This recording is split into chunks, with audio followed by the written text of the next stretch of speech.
Hey guys, welcome to another session of Epic 7. This is a pre-recorded video. I'm just basically doing my commentary on it. In the original playthrough, I actually couldn't record voiceover.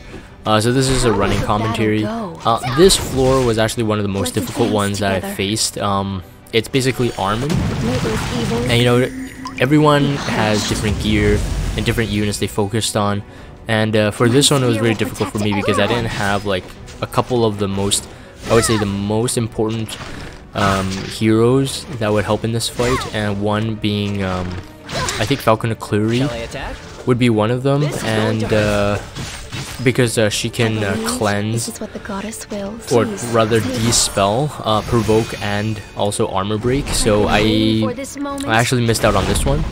Basically, the Armin fight is a very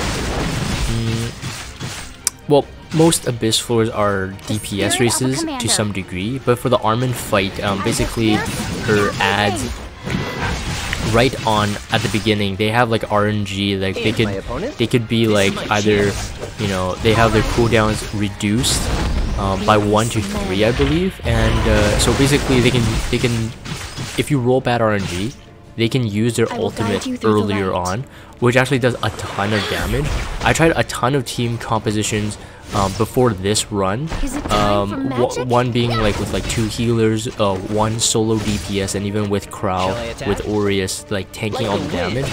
It never worked out, and so at the end I ended up using this team. Another option was obviously using Curious.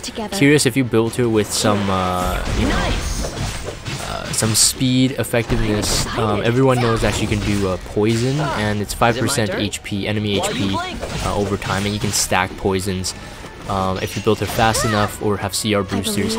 But to me, gearing up Curious just for Abyss was just not worth the gold to me, and I find Curious kind of like, it's kind of like, oh, it's obvious, just use Curious. All you have to do is really cheap. Just get her gear up and basically have like a support team that keeps her alive, and you pretty much can get like pretty much almost every Abyss up to this point. I have to say that later on in the Abyss, I think Terror was saying that Abyss 85 Dark Corvus or something like that is immune to HP damage, so I'm not quite sure if you can even poison him, but either way, long story short, I ended up using 3 DPS, as you can see here. The setup is basically Lorena with lifesteal set. She is, out of all of them, I think the strongest in terms of like HP and defense. And of course, being a warrior has a higher base HP and defense. Specialty changed, but I'll show later on. Her skill tree is definitely not even close to being maxed. I ended up just kind of like using Lorena, but I was kind of waiting for Luna. Again, this recording is before Luna was released.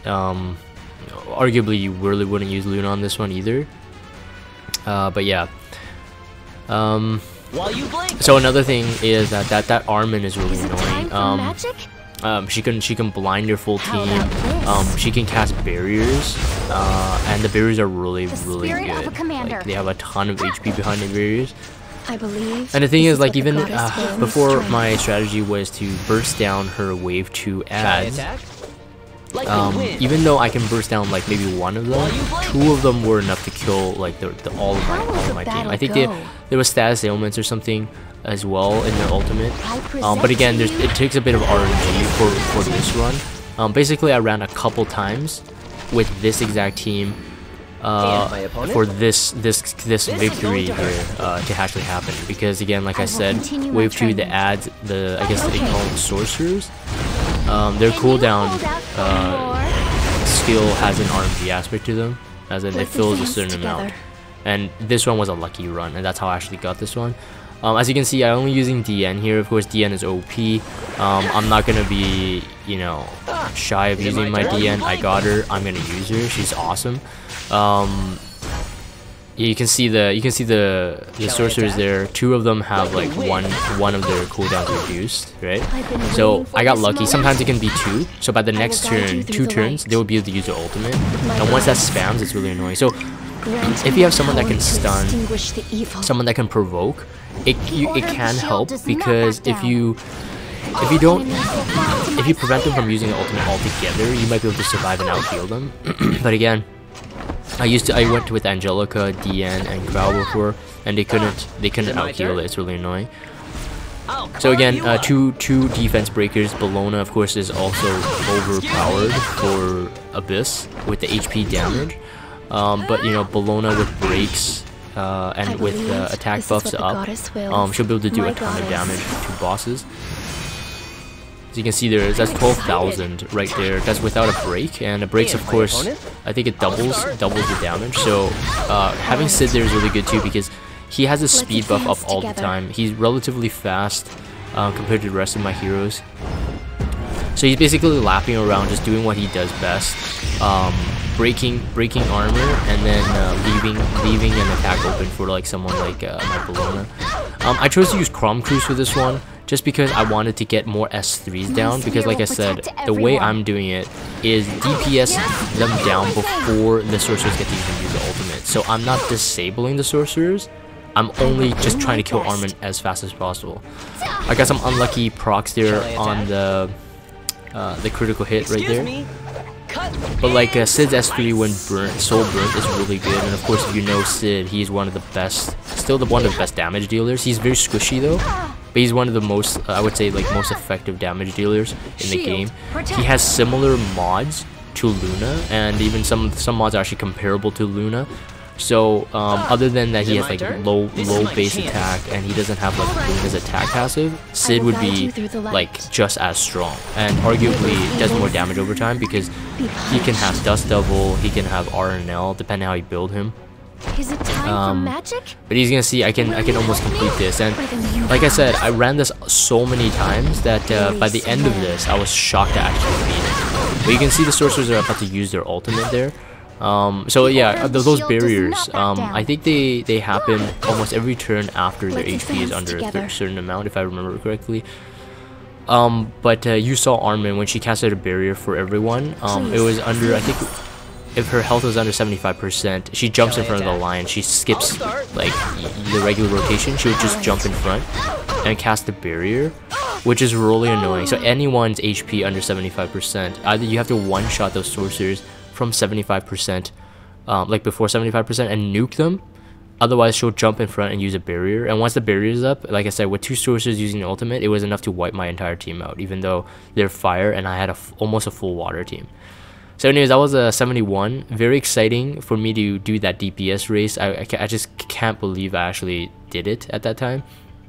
Again, Crom Cruise was really important. Crom Cruise, I think, ended up doing more damage than Archie on this one, because Crom Cruise does HP damage plus the total attack of all your heroes. And since I went with 3 DPS, the attack was definitely higher. So I think over here I start showing a bit of the gears just to show that is doable this way, just with 3 DPS. Not even the best top tier. You look at my DN here. I'm gonna show my DN first. It's embarrassing, and it's a running joke now in my community that my DN is slow, super slow. Look at the gear. The boots are not even speed boots; they're HP boots. Okay, it's totally built wrong. I built her better now. So you saw my DN had 145 speed. My Sid at that time, this is his stats. 2 with Dust Devil, of course, at a 21 plus 21, 2800 attack with 185 crit damage. That was back then. My Rosa is also a lot better than this recording back then. And this is my Lorena, nothing special, with a lifesteal set, very low damage. And you can check out the skill tree. I never really invested into her skill tree. I just never got too excited about it. Arguably it's really good, and if you do max her skill tree, she'd be a lot more usable in this fight specifically. So I mean, she has a proc double attack chance, all that stuff, so it would help. But anyways, that's the gear, and definitely Daydream Joker is a must-have for Abyss pretty much. Anyways, I'm gonna end that there. That's pretty much it. If you guys have Discord, check out the Discord server, follow me on Twitter, and subscribe to YouTube if you haven't. As always, thank you guys for watching, and I'll see you next time.